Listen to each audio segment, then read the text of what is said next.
بسم اللہ الرحمن الرحیم. زیب السزی بھی آپ سے مخاطب ہوں احباب، اور آج آئیے قرآن کو سمجھیں، قرآن کو جانیں، قرآن کی حکمت، فضیلت اور اس کے فضائل کے حوالے سے، اور اس کی قرآن کی جو احکامات ہیں ان کے حوالے سے میں کچھ باتیں آج آپ سے جس صورت کے بارے میں کرنے جا رہی ہوں وہ ہے سورہ یونس. تو سورہ یونس کے حوالے سے سب سے پہلے میں آپ کو بتا دوں، یہ سورت جو ہے دور نزول اس کا مکی ہے. زمانہ نزول جو ہے اس کا اخیر مکی زندگی ہے، اور عدد سورت 10 ہے، عدد پارہ 11 ہے، تعداد آیات 109 ہیں، الفاظ 1841 ہیں، حروف 7425 ہیں، اور اس سے گزشتہ التوبہ اور آئندہ سورہ ہود. تو قرآن مجید کی 10ویں سورت جو حضرت محمد صلی اللہ علیہ وآلہ وسلم کی مکی زندگی کے آخری دور میں نازل ہوئی، اور اس سورت کا نام حزب دستور محض علامت کے طور پہ آیت نمبر 98 سے لیا گیا ہے، جس میں اشارتاً حضرت یونس علیہ السلام کا ذکر آیا ہے. سورت کا موضوع بحث حضرت یونس علیہ السلام کا قصہ نہیں ہے، اور مقام نزول جو ہے اس کا یہ روایت سے معلوم ہوتا ہے، اور نفس مضمون سے اس کی تائید ہوتی ہے کہ یہ پوری صورت مکے میں نازل ہوئی ہے. بعض لوگوں کا گمان ہے کہ اس کی بعض آیات مدنی دور کی ہیں، لیکن یہ محض ایک سطحی قیاس ہے. سلسلہ کلام پر غور کرنے سے صاف محسوس ہو جاتا ہے کہ یہ مختلف تقریروں یا مختلف مواقع پر اتری ہوئی آیات کا مجموعہ نہیں، بلکہ شروع سے آخر تک ایک ہی مربوط کلام ہے جو بیک وقت نازل ہوئی ہوگی. اور مضمون کلام اس بات پر صریح دلالت کرتا ہے کہ یہ مکی دور کا کلام ہے. زمانہ نزول کے متعلق روایت بھی ہمیں نہیں ملتی، لیکن مضمون سے ایسے ظاہر ہوتا ہے کہ سورت زمانہ قیام کے مکی کے آخری دور میں نازل ہوئی ہوگی، کیونکہ اس کے انداز کلام سے صریح طور پر یہ محسوس ہوتا ہے کہ مخالفین دعوت کی طرف سے مزاحمت پوری شدت اختیار کر چکی ہے. یعنی مخالفین دعوت کی طرف سے اس سے اندازہ ہو جاتا ہے کہ مخالفین دعوت کی طرف سے مزاحمت پوری شدت اختیار کر چکی ہے. وہ نبی اور ان کے پیروکار جو ہے، نبی کے ماننے والے جو ہیں، ان کے اپنے درمیان برداشت کرنے کے لیے بھی تیار انہیں نہیں ہے. یعنی جیسا کہ اس میں بتا ہی دیا گیا ہے کہ اندازے اس میں جو بات بیان کی گئی ہے اس سے صاف محسوس ہو رہا ہے کہ جو مخالفین ہیں وہ ان کی مزاحمت جو ہے بہت شدت اختیار کر گئی ہے دعوت اسلام دینے والوں کے خلاف، خاص طور پہ حضور صلی اللہ علیہ وآلہ وسلم اور ان کے پیروکار جتنے بھی ہیں ان کے خلاف یہ ان کی مزاحمت شدت اختیار کر چکی ہے. وہ نبی اور ان سے اب یہ امید باقی نہیں رہی کہ تفہیم و تلقین سے راہ راست پر آ جائیں، اور اب انہیں اس انجام سے خبردار کرنے کا موقع آ گیا ہے جو نبی صلی اللہ علیہ وآلہ وسلم کو آخری اور قطعی طور پر رد کر دینے کی صورت میں انہیں لازماً دیکھنا ہوگا. مضمون کی یہی خصوصیات ہمیں بتاتی ہیں کہ کون سی صورت مکے کے آخری دور سے تعلق رکھتی ہیں، لیکن اس صورت میں ہجرت کی طرف بھی کوئی اشارہ نہیں پایا جاتا. اس لیے اس کا زمانہ ان صورتوں سے پہلے کا سمجھنا چاہیے جن میں کوئی نہ کوئی خفی یا جلی اشارہ ہمیں ہجرت کے متعلق ملتا ہے. زمانے کی اس تابعین کے بعد تاریخی پس منظر بیان کرنے کی ضرورت باقی نہیں رہتی، کیونکہ اس دور کا تاریخی پس منظر سورہ انعام اور سورہ اعراف کے مضامین میں بیان کیا گیا ہے. اور جہاں تک اس کے موضوع کا تعلق ہے تو موضوع کا تعلق ہے تو موضوع دعوت جو ہے اس میں فہمائش اور تنبیہ ہے. کلام کا آغاز اس طرح ہوتا ہے کہ لوگ ایک انسان کے پیغام نبوت پیش کرنے پر حیران ہیں. یعنی ایک انسان جب پیغام نبوت پیش کر رہا ہے تو اس سے محسوس ہو رہا ہے کہ وہ لوگ جو ہے وہاں کے وہ یہ سن کر حیران ہیں اور اسے خامخواہ ساحری کا الزام دے رہے ہیں. یعنی کہہ رہے ہیں یہ کوئی جادوگری ہے یا جادوگر ہے جو اس طرح کی باتیں کر رہا ہے، یہ انسان نہیں ہے. حالانکہ جو بات وہ پیش کر رہا ہے اس میں کوئی چیز بھی نہ تو عجیب ہے، نہ سحر و کہانت سے تعلق رکھتی ہے، کہانی سے تعلق رکھتی ہے. وہ تو دو اہم حقیقتوں سے تم کو آگاہ کر رہا ہے. ایک یہ کہ جو خدا اس کائنات کا خالق ہے اس کا انتظام عملاً چلا رہا ہے، صرف وہی تمہارا مالک و آقا ہے اور تنہا اسی کا یہ حق ہے کہ تم اس کی بندگی کرو. دوسری یہ کہ موجودہ دنیاوی زندگی کے بعد زندگی کا ایک اور دور آنے والا ہے جس میں تم دوبارہ پیدا کیے جاؤ گے، اپنی موجودہ زندگی کے پورے کارنامے کا حساب دو گے اور اس بنیادی سوال پر جزا یا سزا پاؤ گے کہ تم نے اس خدا کو اپنا آقا مان کر اس کے منشا کے مطابق نیک رویہ اختیار کیا یا اس کے خلاف عمل کرتے رہے. یہ دونوں حقیقتیں جو وہ تمہارے سامنے پیش کر رہا ہے بچائے خود امر واقعی ہیں، خواہ تم مانو یا نہ مانو. یہ تمہیں دعوت دیتا ہے کہ تم انہیں مان لو اور اپنی زندگی کو ان کے مطابق بنا لو. اس کی یہ دعوت اگر تم قبول کرو گے تو تمہارا اپنا انجام بہتر ہوگا، ورنہ خود ہی برا نتیجہ بھگتو گے. جہاں تک اس کے مباحث کا تعلق ہے تو اس کے مباحث ایک خاص ترتیب کے ساتھ جو سامنے ہمارے آتے ہیں وہ یوں ہیں کہ وہ دلائل جو توحید و ربوبیت اور حیات اخروی کے بارے میں باب میں ایسے لوگوں کو عقل و ضمیر کا اطمینان بخش سکتے ہیں جو جاہلانہ تعصب میں مبتلا نہ ہوں.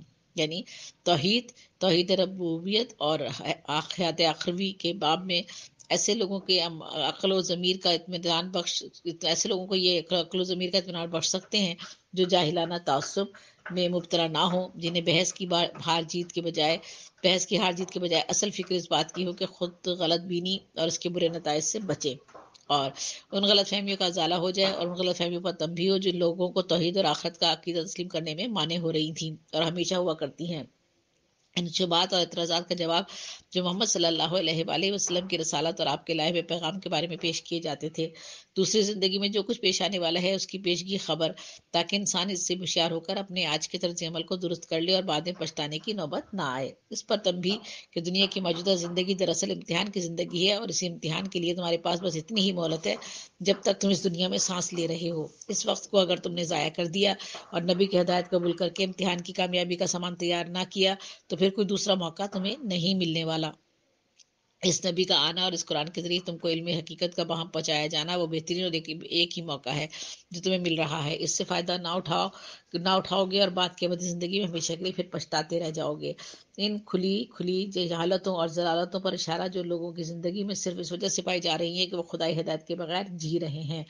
اس سلسلے میں نوح علیہ السلام کا قصہ مختصراً اور موسیٰ علیہ السلام کا قصہ ذرا تفصیل کے ساتھ بیان کیا گیا ہے، جس سے 4 باتیں ذہن نشین کرنی مطلوب ہیں. اول یہ کہ محمد صلی اللہ علیہ وآلہ وسلم کے ساتھ جو معاملہ تم لوگ کر رہے ہو وہ اس سے ملتا جلتا ہے جو نوح علیہ السلام اور موسیٰ علیہ السلام کے ساتھ تمہارے پیشرو کر چکے ہیں، اور یقین رکھو کہ اس طرز عمل کا جو انجام وہ دیکھ چکے ہیں وہی تمہیں بھی دیکھنا پڑے گا. دوم یہ کہ محمد صلی اللہ علیہ وآلہ وسلم اور ان کے ساتھیوں کو آج جس بے بسی اور کمزوری کے حال میں تم دیکھ رہے ہو اس سے کہیں یہ نہ سمجھ لینا کہ صورتحال ہمیشہ یہی رہے گی. تمہیں خبر نہیں ہے کہ تم لوگوں کی پشت پر وہی خدا ہے جو موسیٰ اور ہارون علیہ السلام کی پشت پر تھا اور وہ ایسے طریقے سے حالات کی بساط الٹ دیتا ہے جس تک کسی کی نگاہ نہیں پہنچ سکتی. سوئم یہ کہ سنبھلنے کے لیے جو مہلت خدا تمہیں دے رہا ہے اسے اگر تم نے ضائع کر دیا اور پھر فرعون کی طرح خدا کی پکڑ میں آ جانے کے بعد عین آخری لمحے پر توبہ کی تو معاف نہیں کیے جاؤ گے. چہارم یہ کہ جو لوگ محمد صلی اللہ علیہ وآلہ وسلم پر ایمان لائے تھے وہ مخالف ماحول کی انتہائی شدت اور اس کے مقابلے میں اپنی بیچارگی دیکھ کر مایوس نہ ہوں اور انہیں معلوم ہو کہ ان حالات میں ان کو کس طرح کام کرنا چاہیے، نیز وہ اس عمر پر بھی متنبہ ہو جائیں کہ جب اللہ تعالیٰ اپنے فضل سے ان کو اس حالت سے نکال دے تو کہیں وہ اس روش پر نہ چل پڑیں جو وہ بنی اسرائیل نے مصر سے نجات پا کر اختیار کی تھی. آخر میں اعلان کیا گیا ہے کہ یہ عقیدہ اور یہ مسلک ہے جس پر چلنے کے لیے اللہ نے اپنے پیغمبر کو ہدایت کی ہے. اس میں قطعاً کوئی ترمیم نہیں کی جا سکتی. جو اسے قبول کرے گا وہ اپنا بھلا کرے گا اور جو اس کو چھوڑ کر غلط راہوں میں بھٹکے گا وہ اپنا ہی سب کچھ بگاڑے گا. تو یہ دیکھ لیجیے گا کہ سورۃ یونس کا جو بتایا گیا ہے کہ سورہ یونس میں کہ کس طرح سے اللہ تعالیٰ نے سورہ یونس میں اسلام کی دعوت دینے کے لیے حضور صلی اللہ علیہ وآلہ وسلم اور ان کے جو پیروکار تھے ان کو کہا ہے کہ یہ لوگ اب جو ہے میٹھی زبان سے سمجھنے والے نہیں ہیں بلکہ اب انہیں جو ہے تنبیہ کی جائے اور سختی کے ساتھ انہیں سمجھایا جائے. تو میں نے جیسے کہ آپ کو بتا ہی دیا کہ سورہ یونس مکی ہے جس میں 11 رکوع ہیں، 109 آیات ہیں. یونس علیہ السلام اللہ رب العزت کے ایک برگزیدہ پیغمبر کا نام ہے اور اس صورت مبارکہ کی آیت کریمہ نمبر 98 میں یونس علیہ السلام کی قوم کی توبہ کے قبول ہونے کا تذکرہ کیا گیا ہے اور اسی مناسبت سے صورت مبارکہ کا نام یونس رکھا گیا ہے. اور مشرکین نے قرآن کریم کو جھٹلاتے ہوئے کبھی اسے انسانی کلام کہتے تھے اور کبھی اس میں تبدیلی لانے کی باتیں کرتے تھے. چنانچہ اس سورہ مبارکہ میں قرآن کریم کا تفصیلی تعارف کرایا گیا ہے اور یہ اللہ کا کلام ہے، مومنین کے لیے رحمت ہے، کلام برحق ہے. اگر تمہیں اس میں شک ہے تو تم سب مل کر جیسی ایک صورت بنا کر دکھاؤ. اللہ کا قانون ہلاکت اقوام یہ ہے کہ وہ پہلے دکھ کے امتحان میں مبتلا کرتا ہے پھر سکھ کے امتحان میں. ظالم اور مکار لوگ ان دونوں امتحانوں میں ناکام ہو جاتے ہیں، دکھ میں بے صبری اور سکھ میں ناشکری کرتے ہیں اور پھر اللہ اپنی تدبیر چلتا ہے جس کے فرشتے اس کے مکر و فریب کے ان کے اعمال ناموں میں درج کرتے رہتے ہیں. مشرکین مکہ اللہ تعالیٰ کو خالق اور رب اور تسلیم کرتے تھے لیکن اس کی عبادت و اطاعت اس کی الوحیت اور اس کی حاکمیت اور اس کی تشریح میں شرک کیا کرتے تھے. چنانچہ اس صورت مبارکہ میں رب کا صحیح تعارف کرایا گیا ہے. تو یہ دیکھیں اس میں صورت میں جن باتوں کا ذکر کیا گیا ہے وہ میں نے آپ سے یہاں پر بیان کی ہے. ابھی میں اس کے بارے میں مزید آپ سے گفتگو کروں گی اور اس میں جن مضامین کو خاص طور پر جس کا ذکر کیا گیا ہے ان کی تفصیل میں آپ کو سامنے بیان کرتی ہوں۔ رسول اللہ صلی اللہ علیہ وآلہ وسلم بشریت اور رسالت کا بیان ہے۔ اس میں اللہ تعالیٰ کے چند استحقاقی صفات کا تذکرہ کیا گیا ہے اس صورت میں، اور شمس و قمر کے چند مقاصد اس میں بیان کیے گئے ہیں۔ اہل ایمان کے چند جنتی اقوال کا تذکرہ کیا گیا ہے۔ ایک دنیا دار انسان کی باوقت تکلیف اور بعد از تکلیف متولن مزاجی کا تذکرہ ہے۔ قرآن وحی الہی ہے اور اسے بدلنا نبی کے اختیار میں نہیں ہے۔ یہ اللہ کے پاس ہمارے سفارسی ہیں، یہ اللہ کے پاس ہمارے سفارسی ہیں۔ مشرکین مکہ کا عقیدہ اس میں بتایا گیا ہے۔ مشرکین مکہ آڑے وقت میں اللہ تعالیٰ ہی کو پکارا کرتے تھے، اور دنیاوی زندگی کی مثالیں دی گئی ہیں۔ اہل جنت اور اہل جہنم کے متضاد انجام کا تذکرہ کیا گیا ہے۔ اس صورت میں باطل معبود مشرکین کی عبادت کا انکار کر دیں گے، یہ بھی بتایا گیا ہے۔ یہ صفات الہی تو مشرکین بھی مانتے تھے، ذرا دیکھو سوچو تو کیا باطل معبود اور حق دکھاتے ہیں یا اللہ تعالیٰ؟ کیا باطل معبود راہ حق دکھاتے ہیں یا اللہ تعالیٰ راہ حق دکھاتا ہے؟ یہ سارے مضامین اس میں بیان کیے گئے ہیں۔ عظمت قرآن اور کفار کی کوئی ایک صورت لانے کا چیلنج ہے۔ ہر انسان صرف اپنے کیے کا جواب دہ ہے۔ دنیاوی زندگی کی حقیقت گھڑی بھر دن سے زیادہ نہیں، گھڑی بھر دن سے زیادہ نہیں۔ دنیاوی زندگی جو ہے ہماری ایک سمجھ لیں ایک دن سے بھی زیادہ نہیں ہے۔ ہر امت کی طرف رسول آیا ہے، پھر ان کا فیصلہ ہوا ہے۔ میں اپنے نفع و نقصان کا مالک نہیں۔ پیغمبر صلی اللہ علیہ وآلہ وسلم کی وضاحت، کسی بھی جان سے زمین پھر فدیہ بھی قبول نہ ہوگا تاکہ وہ بچ جائے۔ قرآن مجید ہدایت، رحمت، نصیحت اور شفا ہے۔ اللہ تعالیٰ کی حلال کردہ اشیاء کو حرام سمجھنا آخر کس کے حکم سے؟ اللہ تعالیٰ کی وسعت علمی کا بیان ہے، اور اولیاء اللہ کا تعارف ہے۔ غیر اللہ کے پجاری غیر مستند باتیں کرتے ہیں، اس بات کا ذکر کیا گیا ہے۔ حضرت نوح علیہ السلام کا اپنی قوم کو باطل معبودوں سمیت ہر بار آزمانے کا چیلنج ہے۔ حضرت موسیٰ علیہ السلام کی دعوت اور مقابلے میں جادوگروں کی شکست ہے۔ حضرت موسیٰ علیہ السلام کی اپنی قوم کو توکل اور یقین اور فرعونیت کے خلاف دعا ہے۔ فرعون کی غرقابی کا منظر ہے۔ قوم یونس علیہ السلام پر آیا عذاب ٹل گیا، اور بزبان محمد صلی اللہ علیہ وآلہ وسلم اپنے مذہب کا اعلان کرتے ہیں۔ تو یہ سارے موضوعات جو ہیں ان کا تذکرہ جو ہے ہمیں اس صورت میں ملتا ہے۔ تو احباب، میں نے کوشش کی ہے کہ اس صورت میں جو بھی اہم باتیں آپ کو بتائی گئی ہیں ان کا ذکر آپ کے سامنے کر دوں، اور آپ کو جو ہے اس صورت کی اہم مضامین سے متعارف کرا سکوں، جو میں نے خود بھی اس میں سے جانے ہیں وہ آپ لوگوں تک پہنچا سکوں۔ زیبل سر یہ بھی آپ سے مخاطب ہوں، اور اوشین نیوز پر شیروان صاحب کی بات مشکور ہوں کہ ان کے توسط سے یہ پروگرام آپ لوگوں تک پہنچتا ہے، اور آپ تک یہ پروگرام میں آج پھر پہنچا رہی ہوں۔ اگر کوئی اہم بات اس میں سے رہ گئی ہے تو اس کا انشاءاللہ اگر موقع ملا تو پھر تذکرہ کریں گے، لیکن آج میں نے بہت مختصراً اس کو بیان کرنے کی کوشش کی ہے کہ سورہ یونس میں کن کن موضوعات اور کن کن مضامین کا تذکرہ کیا گیا ہے، اور کس طرح سے جو ایک مشرکین ہے یا جو لوگ شرک کرتے ہیں اللہ کی ذات پر، انہیں کس طرح سے متنبہ کیا گیا ہے کہ اللہ تعالیٰ کی باتوں پر کس طرح آپ نے یقین لانا ہے، اور جو ہے آپ نے کس طرح سے ان پر عمل کرنا ہے۔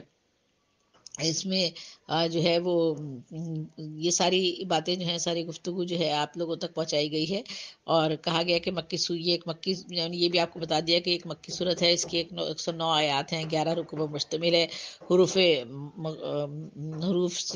حروف اور قرآن کریم کے حکیمانہ کلام ہونے کا اس میں بیان ہے۔ منکرین قانون کی ذہنیت کی نشاندہی کی گئی ہے، وہ محض اس لیے کہ اسے تسلیم وہ نہیں کرتے تھے۔ یہ ایک انسان پر کیوں نازل ہوا؟ پھر تو توحید باری تعالیٰ آسمان و زمین میں اس کی قدرت کے مظاہر کا بیان ہے۔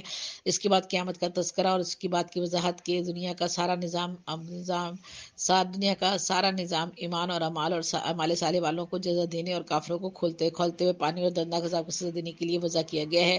چاند، سورج، رات اور دن کی روشنی اور ماہ و سال کے حساب کے لیے بنائے گئے ہیں۔ دن رات کے آنے جانے میں اللہ کی قدرت کی نشانیاں موجود ہیں۔ جس طرح لوگ خیر کے لیے جلدی مچاتے ہیں، ایسے ہی اگر شرک کو بھی اللہ تعالیٰ جلدی نازل کر دیتے ہیں تو دنیا کا سارا نظام ختم ہو جاتا۔ اسی وجہ سے اللہ تعالیٰ کافروں پر عذاب اتارنے میں جلدی نہیں کرتے۔ انسان کا مزاج ہے کہ جب تکلیف میں مبتلا ہو تو اٹھتے بیٹھتے اللہ کو یاد کرتا رہتا ہے، اور جیسے ہی تکلیف ہٹا دی جاتی ہے ویسے ہی اللہ کو بھلا دیتا ہے، جیسے کسی مشکلوں کا یہ پکارا ہی نہ تھا۔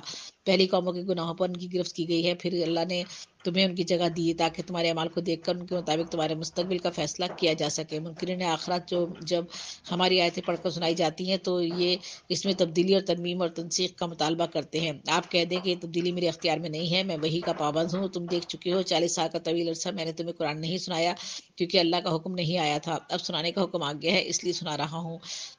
میں اپنی طرف اگر کسی قسم کی ترمیم و تنسیق کرنے لگا تو مجھے بڑے دن کے عذاب کا خطرہ ہے. تمہارے معبود ان باطل تمہیں تمہارے معبود اور یہ باطل تمہیں کوئی نفع یا نقصان نہیں پہنچا سکتے، نہ ہی اللہ کے سامنے کسی قسم کی سفارش کر سکتے ہیں. کفر کے اندھیرے میں تمام لوگ متحد نظر آتے ہیں، جیسے ہی ایمان کی روشنی آتی ہے تو اختلاف کرنے لگ جاتے ہیں. جب ہم تکلیف کے بعد انہیں راحت دیتے ہیں تو یہ اپنی فطری کجروی کے باعث شرارتوں پر اتر آتے ہیں. آپ انہیں بتا دیجئے کہ ہمارے فرشتے سب کچھ لکھ رہے ہیں. اللہ تعالیٰ بہت جلدی تمہیں بدعملی پر سزا دے سکتے ہیں، اور بحر و بر میں اللہ کے حکم پر تمام نقل و حرکت ہوتی ہے. بادبانی کشتیاں ہوا کے زور پر تمہیں منزل مقصود تک لے جاتی ہیں تو تم خوش ہوتے ہو اور شرک میں مبتلا رہتے ہو، اور طغیانی میں پھنس کر بعد مخالف کی زد پر آ جائیں تو مایوس ہو کر اللہ سے مدد طلب کرنے لگتے ہو. جیسے ہی اللہ نجات دیتے ہیں تو پھر شرک میں مبتلا ہو جاتے ہو. دنیا کی زندگی فانی ہے، اور عارضی زندگی کی مثال ایسی ہے جیسے بارش برسے اور کھیتیاں لہلانے لگیں اور کسان خوش ہونے لگیں. اس میں کوئی آفت آگر اسے اس طرح تباہ کر کے رکھ دے جیسے کچھ تھا ہی نہیں. غور و فکر کرنے والوں کے لیے ہم ایسی ہی آیات کو واضح کرتے ہیں. اللہ جنت کی طرف بلاتے ہیں. نیک و صالح لوگوں کے لیے بہترین بدلہ ان کے چہروں پر ذلت و رسوائی یا کدورت نہیں چھائے گی، اور گناہ گاروں کو ان کے گناہ کا بدلہ ملے گا. ان کے چہروں پر ذلت و سیاہی چھا جائے گی، چھائی رہی ہوگی. ہم قیامت میں ان سب کو جمع کر کے پوچھیں گے تم یہ اپنے معبود جو آپ نے باطل تھے، باطل کا انکار کریں گے، اور باطل کا وہ انکار کریں گے. جب پوچھیں گے تو یہ اپنے معبودان باطل کا انکار کریں گے، اور ان کے معبود انکار کرتے ہوئے کہیں گے یہ ہماری عبادت نہیں کرتے تھے. وہاں ان لوگوں کو اپنے اعمال کے غلط ہونے کا پتہ چل جائے گا. پھر اللہ کی قدرت کے دلائل اور ہدایت تو بہت ضلالت کہ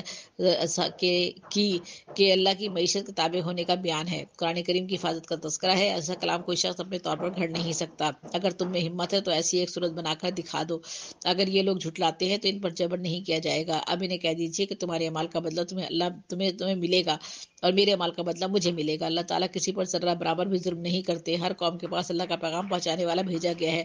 اگر اللہ کا عذاب اچانک آ جائے تو پھر جلدی مچانے والے کیا کریں گے؟ ظالموں سے کہا جائے گا کہ اب دائمی عذاب کا مزہ چکھ لو.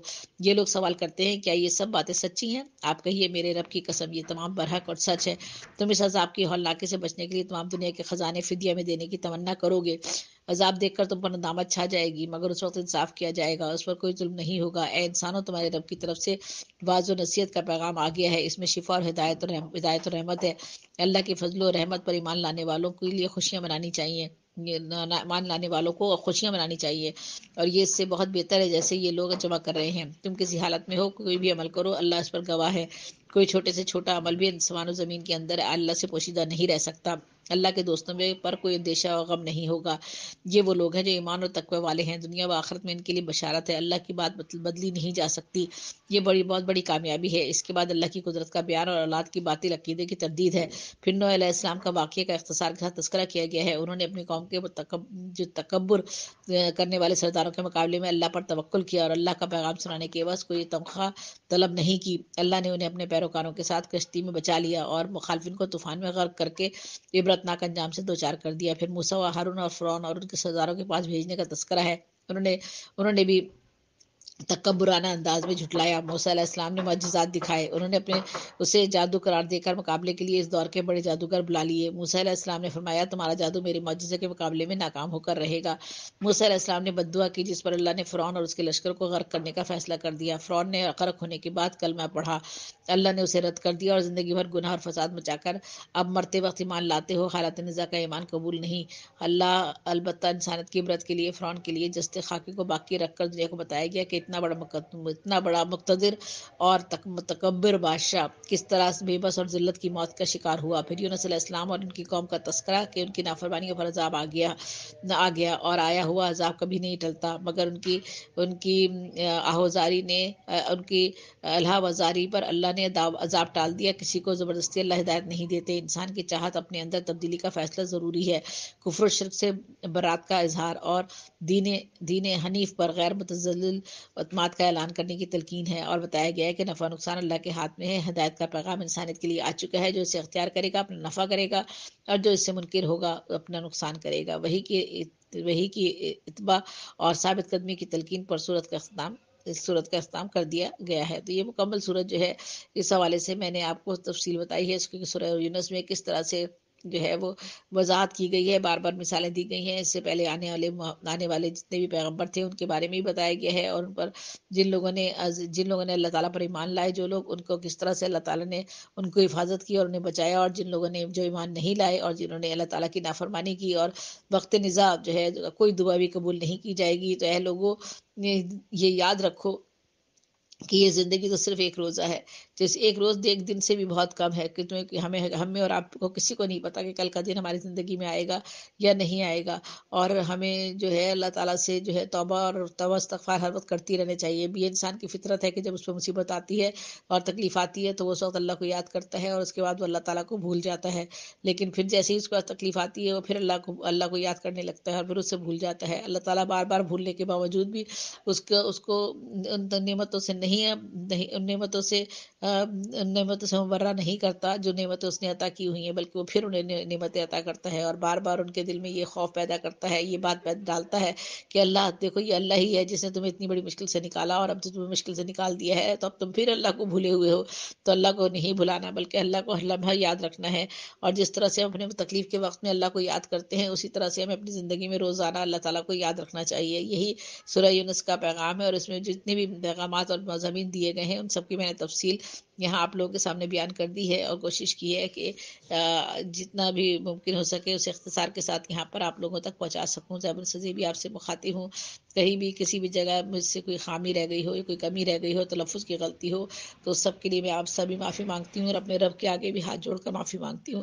میرے رب نے میرے دل میں یہ ڈالا ہے کہ میں یہ کام کروں تو میں یہ کام کر رہی ہوں. میرا ہی مالک ہے جو مجھ سے جو کام لینا چاہتا ہے وہ میرے دل میں ڈالتا ہے.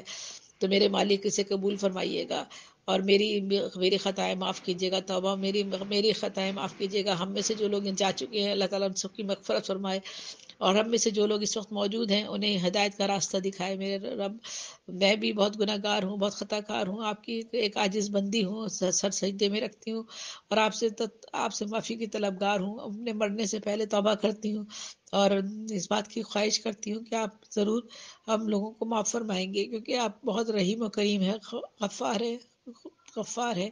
تو اللہ تعالیٰ سے میں سب لوگوں کے لیے دعا مانگتی ہوں، سارے مومنین کے لیے، سارے عالمین کے لیے، جن لوگوں نے جو جہاں پر بھی ہیں، اللہ تعالیٰ ان سب کو صحت عطا کرے، ان سب لوگوں کو ہدایت کا راستہ دکھائے. یہ سورہ یونس میں نے آج آپ لوگوں کے سامنے بیان کی ہے، اور امید کرتی ہوں کہ آپ لوگ اس سے کچھ نہ کچھ تو استفادہ ضرور کریں گے. بہت شکریہ. اللہ حافظ. اللہ نگہبان. شیروان صاحب بہت شکریہ، اور اوشین نیوز کا بھی بہت شکریہ. زیب سزی بھی کو اجازت دیجیے. اللہ تعالیٰ ہم سب پر کرم رکھے، اپنا رحم رکھے، اور ہمیں کسی بڑی مشکل اور بڑی آفت سے بچائے رکھے جو ہم سے پہلے کی بہت سی قوموں پر آ چکی ہیں. ان سب سے ہم کو محفوظ رکھے. آمین ثم آمین.